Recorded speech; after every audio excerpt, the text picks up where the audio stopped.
For the panel, we're going to get back a couple of the speakers of today. I would like to bring back Daniel. Can you please join the stage? Round of applause for Daniel joining in. Please have a seat. Yes. Yasmin, please come to the stage. And last but not least, Adrian, please come to the stage. Can we get a little move, Adrian? Can we get a, all right. So I'm going to sit down for this. Now, you all have a role in this as well. So we want to have a conversation. You can influence that conversation by using Slido.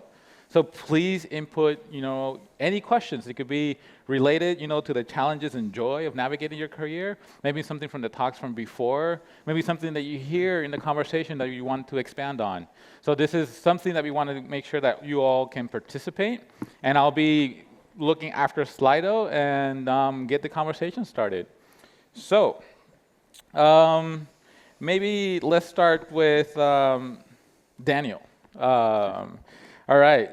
What are the guiding principles you recommend product managers to consider when thinking career moves?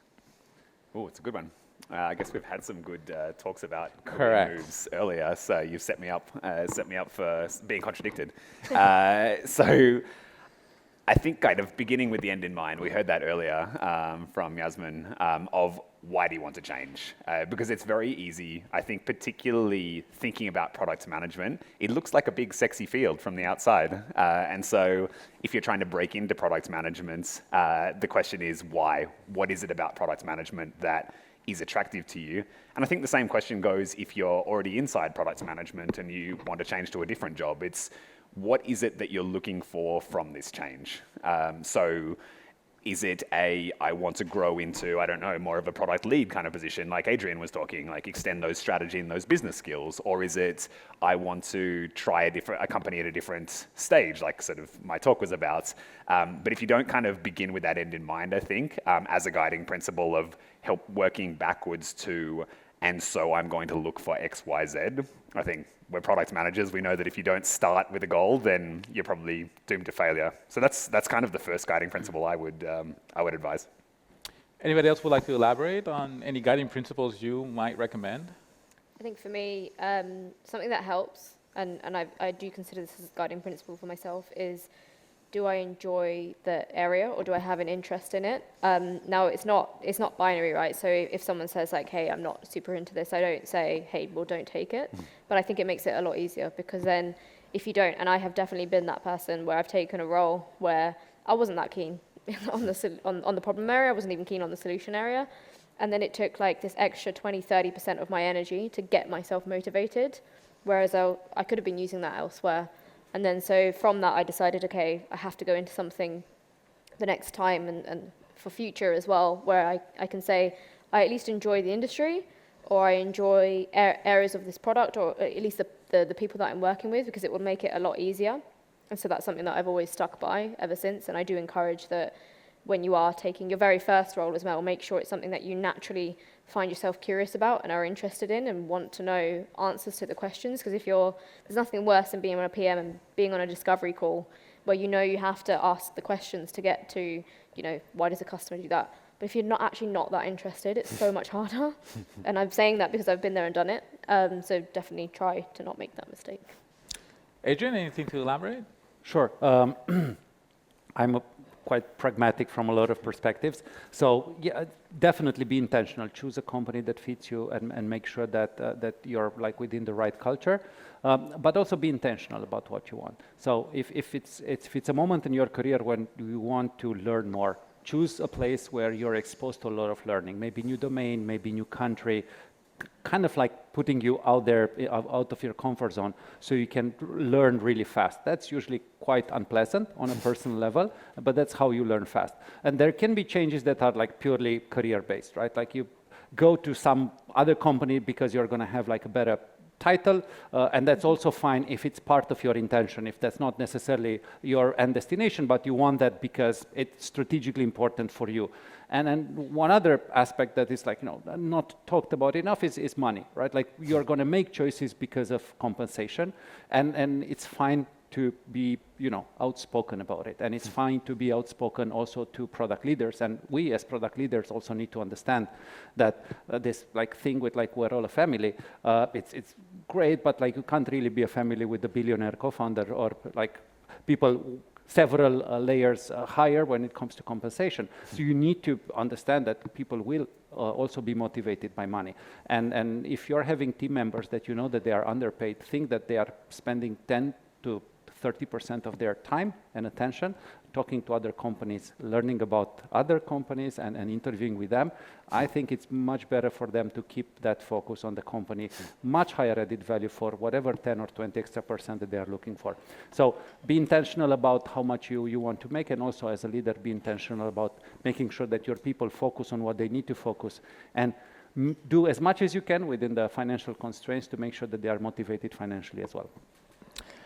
Yeah, I heard that before, the kind of either you're learning and growing or enjoying or you're earning, right? And having that balance and that international, intentional of things, it just makes it really easier to make kind of these decisions. So kind of putting it all together here. Maybe just a different take. Would it be different if you're trying to go after more of a leadership role, or does this apply for any roles in your opinion? Anybody can.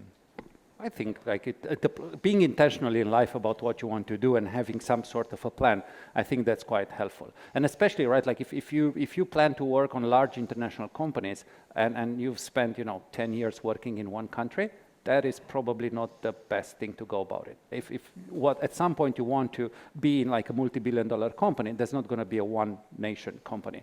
So just pack your bags and go somewhere else.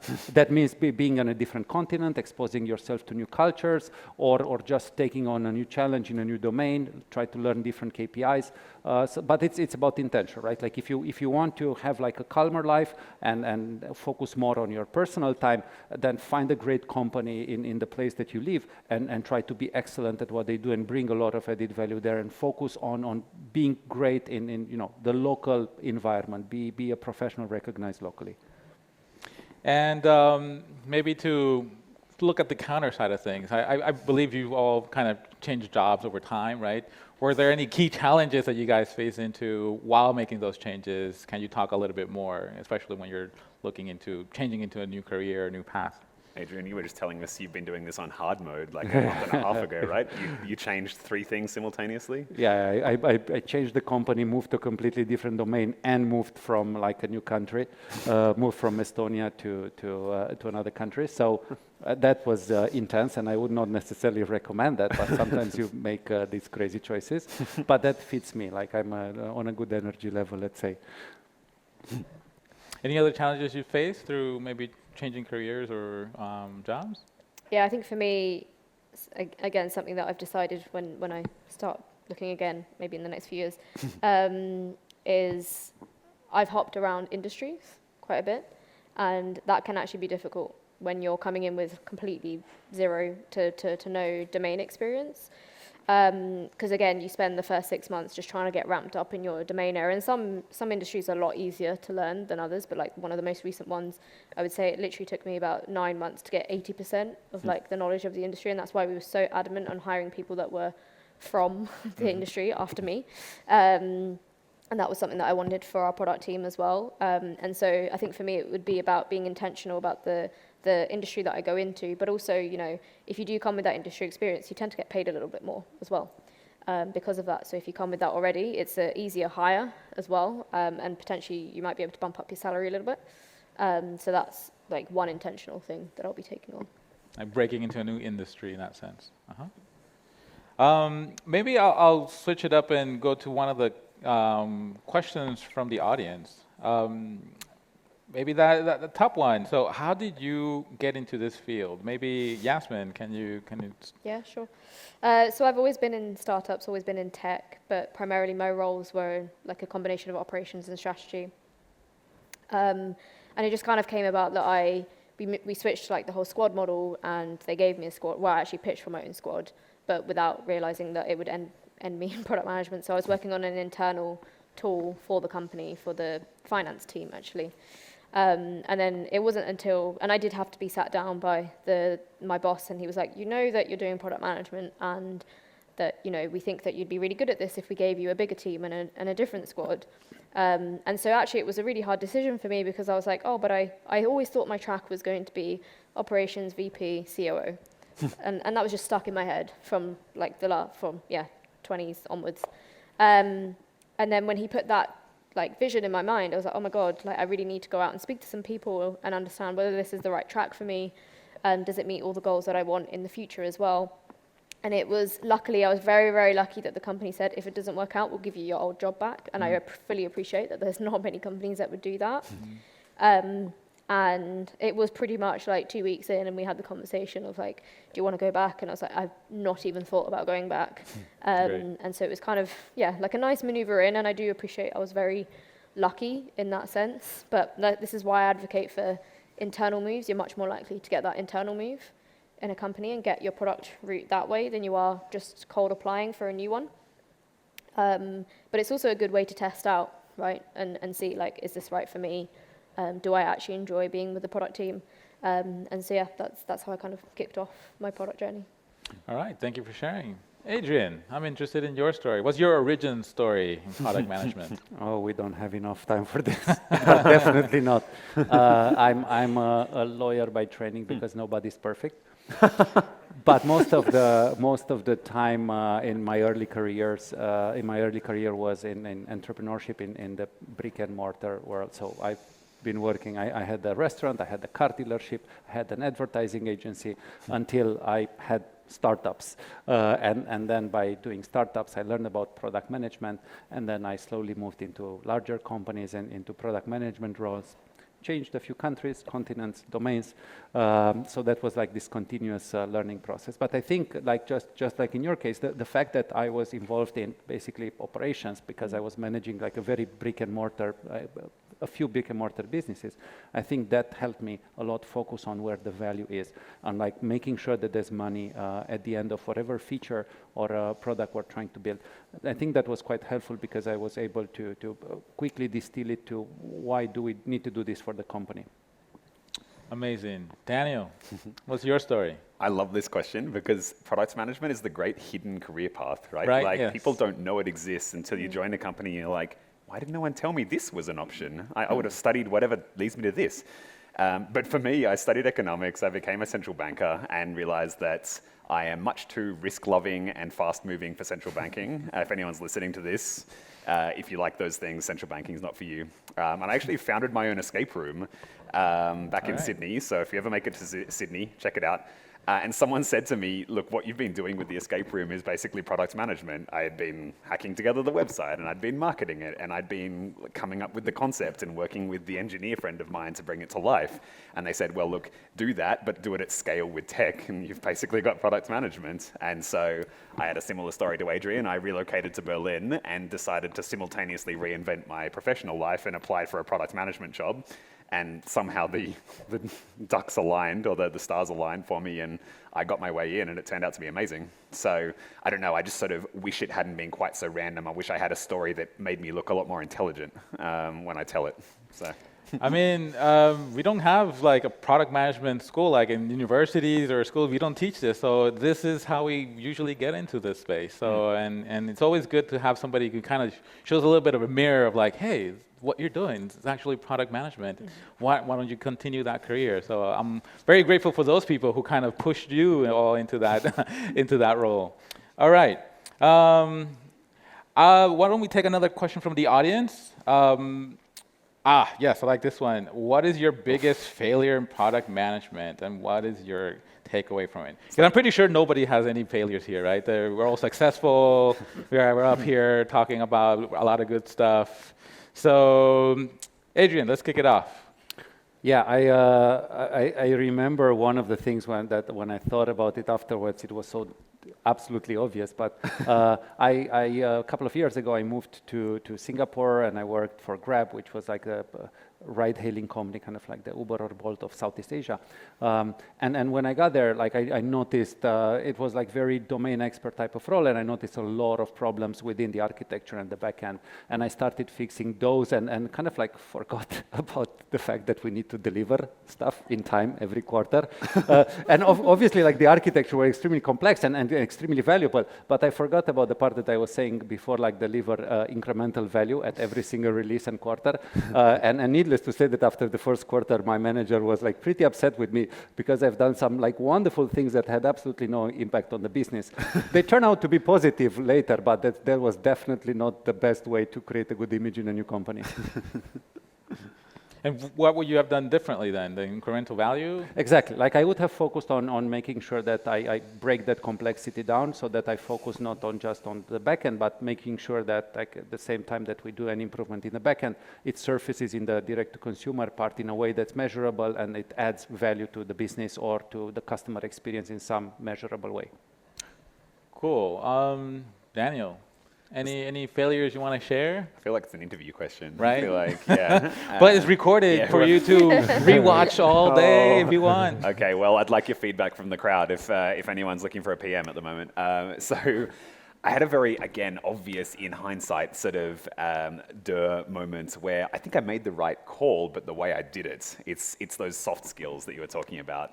So we were going to launch something and I'd worked with the team and we decided we were going to cut XYZ corners to get it out quicker, release vehicles, et cetera, you know the jazz. And so we shipped it on a Thursday, don't ship to production on a Friday, all that. But then on the Friday, got a very angry phone call from the CEO who'd seen it in production and was not happy with the state of it.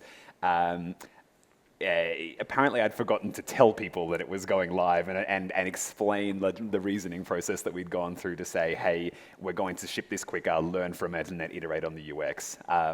And so I had to then spend many, many hours fixing that and kind of papering over that mistake when in reality, I think we made the right call. I think really we should have got it to production quickly, learned all that sort of stuff. But I guess the learning was you're not done until everyone is on the same page and no one is going to be taken by surprise. I think the biggest learning is there's seldom such a thing as a good surprise in product management. Usually the word bad can be appended to surprise, almost always. Fair enough. Yasmin, any stories? Yeah, I think when you start a PM role, there's a lot of onus on you to prove value straight away. And when you've got like such a short probation time and you start in December, which is probably the worst time to start because although it's slow, you've got Christmas and then you realize, oh my God, I've only got like 7 weeks left to actually show that you've delivered something. And I decided to go all in and do like this whole full product launch. And I think although eventually it kind of worked, I, again, should have just broken it down and done like really small iterative releases rather than being like, I literally managed to get 2 extra engineering teams on board and convince them to come and like, although those things were good, it was very much like, okay, well, you're putting all the resources behind this, which means it's a massive thing.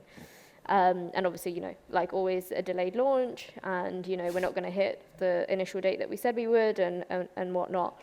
And so, yeah, it ended up being like a conversation similar with the CEO of like, why did you do this? And, you know, and it was very much like trying to align, it's difficult to align your professional and personal interests of I need to pass this probation with I need to also do what's right for the product and for the company. And I should have just pushed more as to what was right for the company and the product at the time. Got it. And I really love that it's all about like shipping to the customer, right? And kind of get that right, get that rhythm right, iterate over that. Now, maybe I like this one here. Can you share some insights of what is unique in your approach for hiring a PM position? So we're switching a little bit into hiring. Is there something unique that you look for? And maybe we'll start with Daniel, let's say.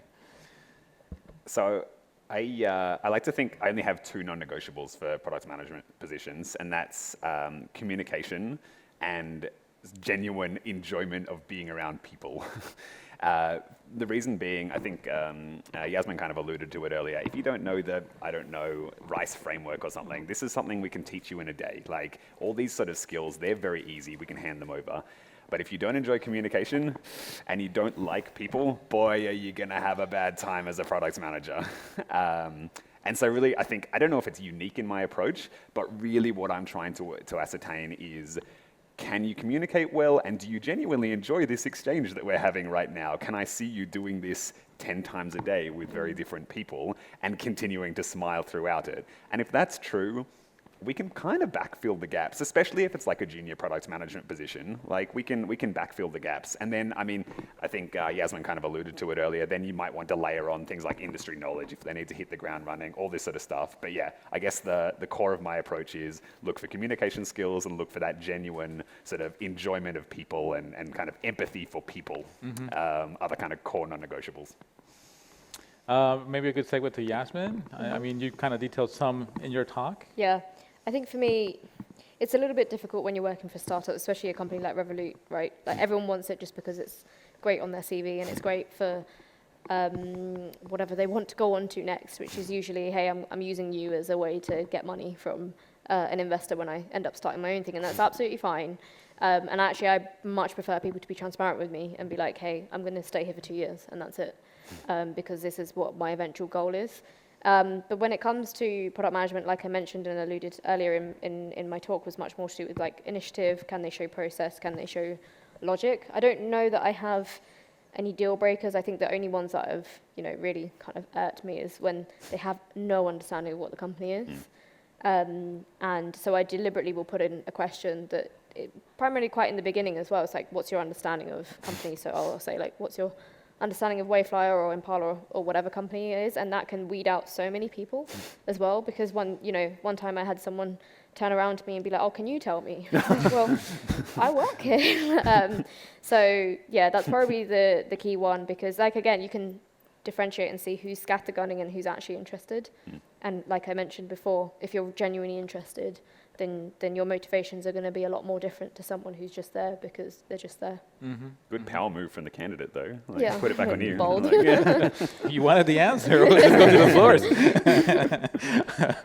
Adrian, anything to share in this space? Yeah, I mean, it also depends on the level that you're hiring for, because obviously you need to get different type of answers. So when we're talking about individual contributor roles, I sometimes, when there's enough time, I also ask candidates what's their favorite app that they have on their phone and why. And then the why part is the one that I'm interested about. And if they don't, then I just nudge them to kind of like explain, for example, like how they would reverse engineer the TikTok algorithm, for example, so that I can see how they understand what things are creating value here and there. And when I'm talking about more senior candidates, I'm kind of like asking them, what did they discover unique in their domain, which is something that they believe that their competitors didn't get? Like, what is some intrinsic pocket of value, going back to what I was saying before, that they or the company that they work for noticed and focused on, that they think that is like a competitive advantage or something that makes them different compared to the competitors. Very nice. I'm going to switch it up to one of the questions from the audience. And feel free, anybody, to jump on it. So I'm going to choose, how would you go about changing from product manager to a product leader role in the same company? How do you progress? Who wants to start? If not, I'll pick. From product manager to product leader in the same company? In the same company, right? So you're not switching to another company. You really want to grow. What would be your approach to that? Like, what would you recommend? I can go. So typically 2 tracks, right? The IC and the people manager, and pretty much every company should have a track for both as well. So one is just establishing, like, does your company have those 2 tracks? If not, get that framework in, because sometimes, depending on the size of the company, they just haven't gone that far in the framework as well. So ensure that there is a career progression for you guys. If you're going the IC route, then yeah, typically you can get to like principal level, and although that won't mean people management, that does necessarily mean like more strategic. But it's kind of this, catch-22 of like, when I went the people route, it was very much, I took on 1 squad, 2 squads, 3 squads, 4 squads, and then 4 squads was way too much for any one person to be handling. And I was kind of trying to show like, hey, I'm still able to do this. But the feedback was, well, you're not doing enough strategic work. And that's the one thing that you have to show in order to get to product leadership, or one of the many things that you have to show. But that's like the key thing, because that's what you'll be doing more of. And so actually it's more about enabling yourself to show that you can, 1, spend more time on that, and 2, that you are actually good at it as well.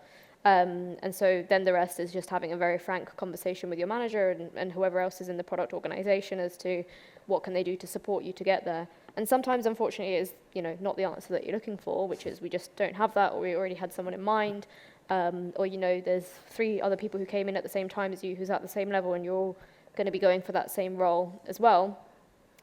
And that doesn't necessarily mean that you'll all be jumping up at the same time. But to me, the 2 things that I think have always worked is being transparent and actively having, and I do this as a manager, every 2 months, what do you need to do to get to the next stage? Let's put it down on a piece of paper, on a framework, or mirror board rather, digitally, of here's what you're doing good at, here's what I need you to show. We're going to evaluate you at the end of the 2 months. And if you have 3 consistent good evaluations, there's absolutely no reason why I shouldn't be putting you up for the next position. But sometimes that has to come from you as the person who wants it, rather than waiting for your manager to do that for you. Got it. I'm going to let Adrian close the conversation because your talk, because your talk was very similar and kind of similar answers. So maybe Daniel, would you like to add anything there? Going from a product manager to a product leader, what would you recommend? I think this is all very good advice from Yasmin of sort of driving that conversation and then the strategic work. I think that the dilemma here of you're good at your job and so you'll be given more of that job is the Faustian bargain that you're taking on a little bit, that you don't want your current job, you want the next job up, but you're having more of your current job piled on you in the meantime. So I think that's extremely good advice. Yeah, being sometimes too successful kind of box you in, right? You kind of have to somehow break that apart. And maybe a good segue to Adrian. What do you recommend here? I would split, going back to Daniel's talk about like the company stage. There should be a difference between like large scale companies and smaller companies. And in large scale companies, take like Amazon or Facebook, if you read blogs and comments of people working there, it gets to like a ridiculous level. Oh, for like I'm senior manager level 5 and I need to get to level whatever. And it's all about like all the discussions are about like when is the next promotion cycle? What do I need to get? So it's not really pleasant. Let's just say that. There's a lot of interesting articles to read online about that. So if you are in one of those large companies and you want career progression, it's very unlikely that you're going to get it, right? Because they have ridiculously well qualified candidates, insanely motivated and very hardworking. So competition will be very high. So, it's a red ocean. So you can still grow, obviously, but the amount of effort that you need to do, and also if there's no position available, because whatever manager is still in that position, and the company is pretty flat when in terms of growth, then you're not going to have opportunity. So if you want career progression, then it's easier to go into smaller companies that are in high growth. And that's where the beauty of product management lies, right? Like you get to create your own scope. You get assigned an area, but no one tells you to just play within that box. You can just create new scope if you find value elsewhere. And I would say this is the shortest path to progressing, not just like from the title perspective, but also by learning. You just create new business opportunities within high growth companies, and then you get to that high level by the time they do get to be like 1,000 people corporation, because otherwise it's an unpleasant corpo thingy. Yeah, I like Daniel's image of like the unicorn sat in a cubicle kind of behind the desk, right? Like, yeah, you want to grow, you want to expand, but the environment isn't really that for that person. All right. Well, maybe talk a little bit about challenges around product management. So sometimes product management can be overwhelming. How do you know when to stop? Like, how do you manage that? Who wants to start?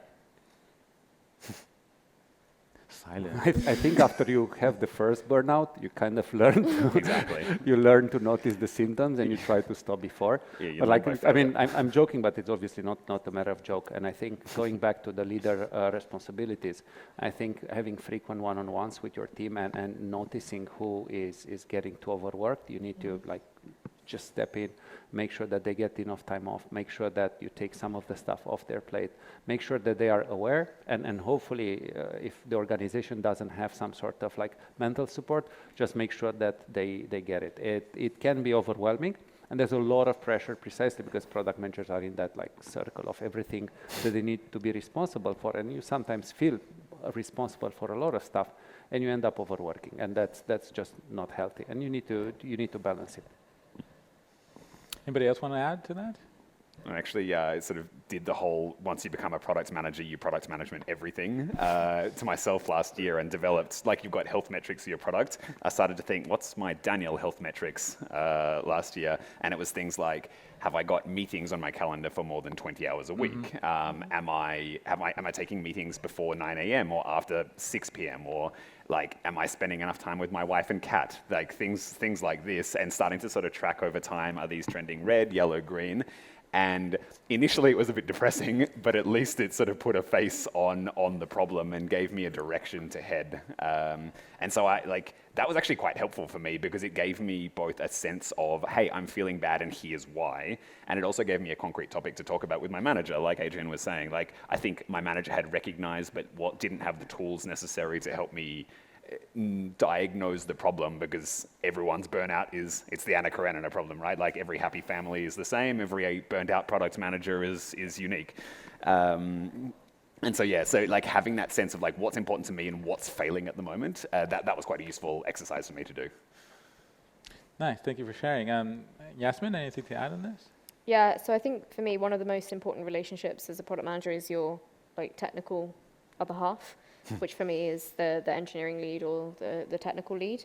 And I've always made sure that we are close enough so that, you know, if they're taking the week off, I know what I need to do on their behalf and vice versa. And so having that really close relationship has always meant that, one, I have someone that can kind of echo off of like, okay, if it's stressful, we're probably both going through it, we're both in the thick of it. But also when we both need each other, then we definitely have that relationship where we can say, okay, I need you right now, and that means I need to take a week off or whatever it might be as well.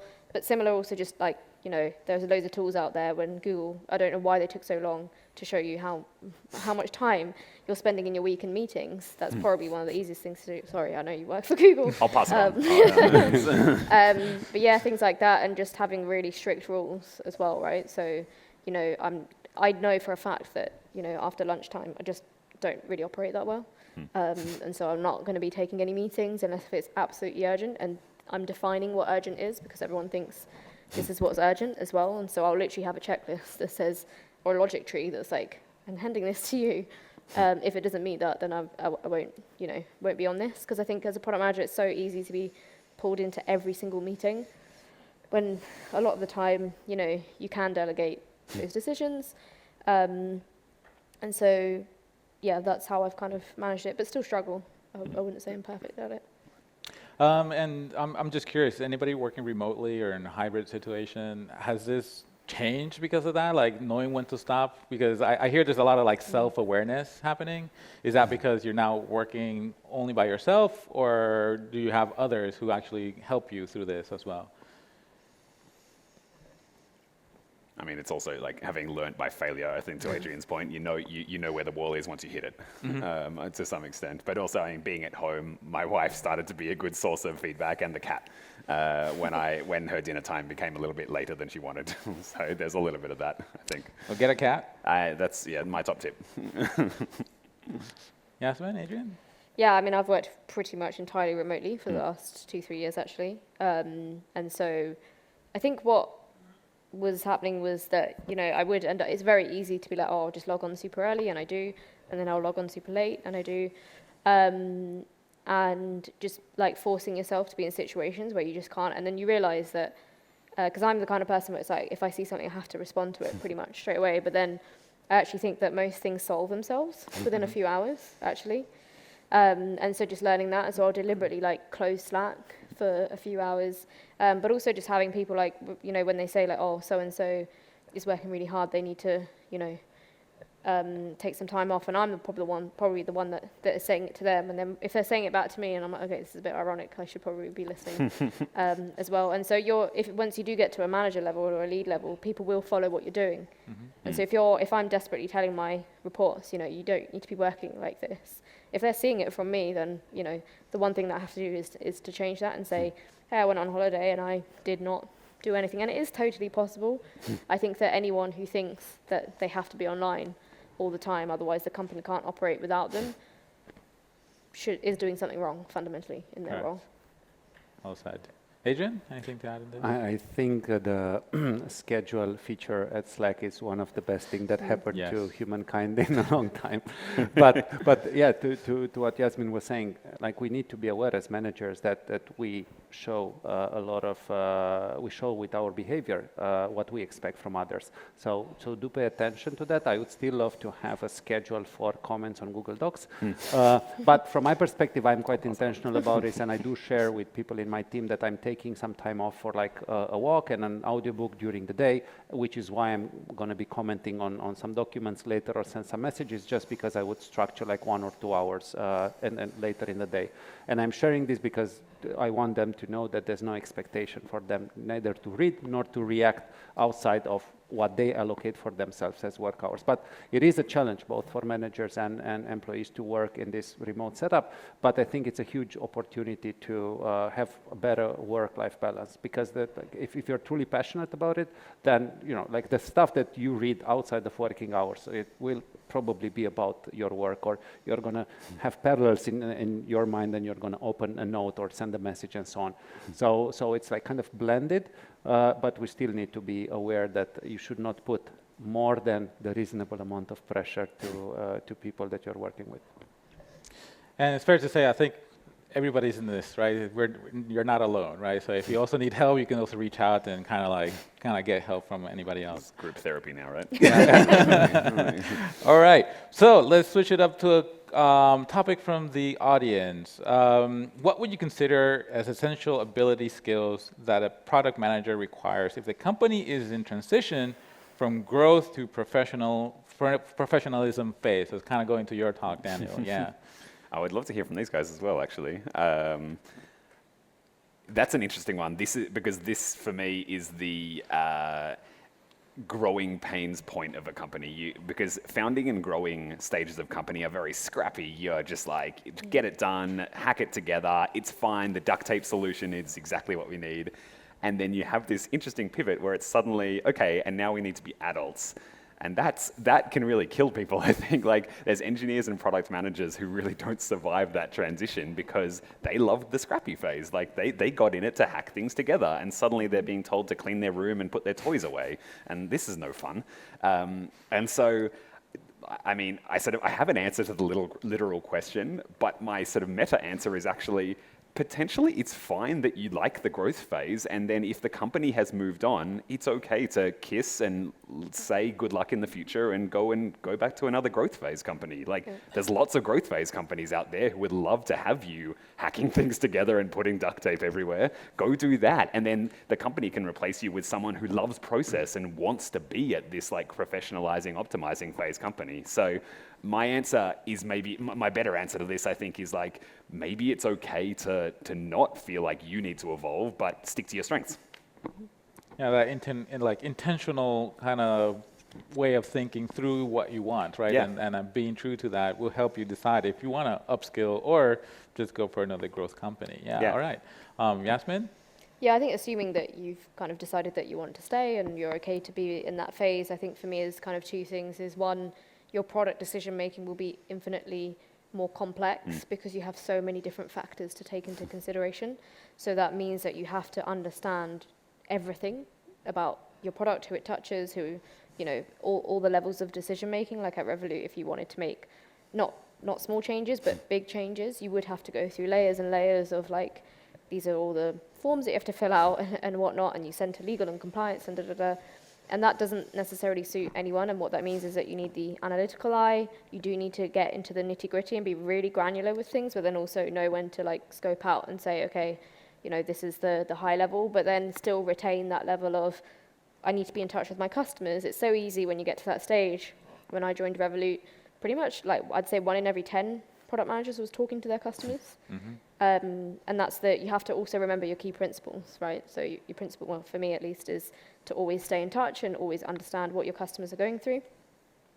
So keeping that, but also knowing when to be super analytical as well. Very nice. Thank you.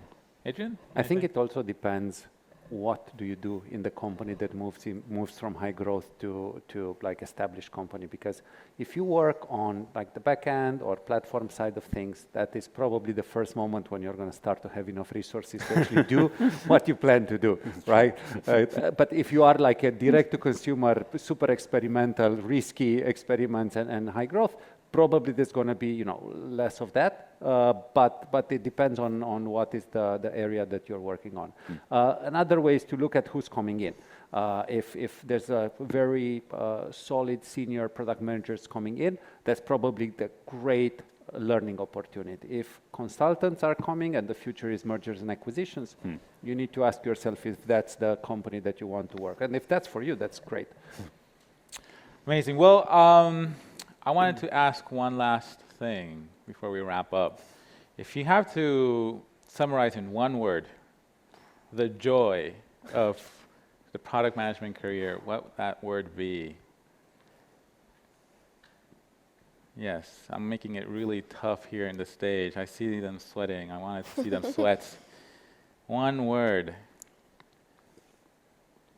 could be hyphenated if you want to cheat.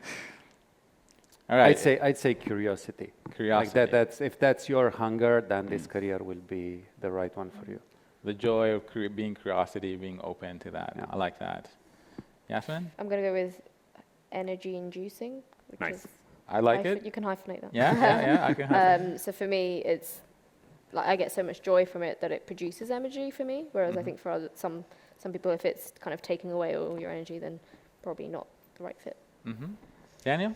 I think I'd say breadth. It's sort of complementary to Adrian's point of like, if you're curious and if you can't resist digging into every single corner of everything that you ever see, product management is a pretty good fit for those of us who have never been able to resist. So that's breadth. Thank you so much. Please a round of applause for our speakers that, came up and did a panel with us.